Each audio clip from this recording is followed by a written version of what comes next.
जबाबदारी दिल्याच्यानंतर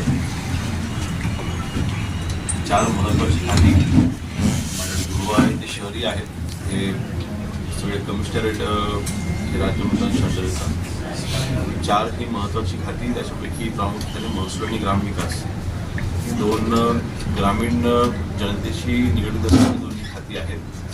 त्यासोबतच अन्न नागरी पुरवठा आणि अन्न आणि औषध प्रशासन 4 खात्यांचा तालुकानिहाय आढावा आज आम्ही घेत आहोत.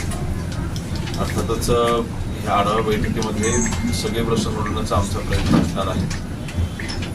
काही शासन स्तरावरती सगळ्या कुठले प्रस्ताव प्रलंबित असतील तर ते तिथे लगेच मार्गी लावणे आणि ह्या आढावा बैठकीच्या माध्यमातून तालुकानिहाय सगळे प्रश्न सोडवण्याचा आमचा प्रयत्न असणार आहे. अर्थातच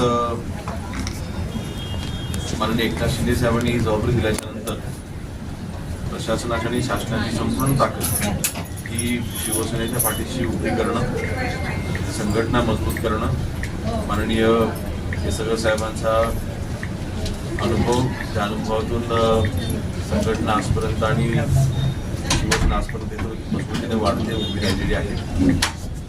आज ह्या मंत्रिपदाच्या मार्फत जास्तीत जास्त प्रश्न आमचे शिवसैनिकांशी देखील सोडवण्याचा आमचा प्रयत्न असणार आहे आणि विशेषतः मंत्रिपदानंतर पहिल्यांदाच सिंधुदुर्ग जिल्ह्यामध्ये येणं होते. त्या अनुषंगाने नक्कीच संघटना वाढीसाठी जे काही करता येईल ते आम्ही करायचा प्रयत्न करू.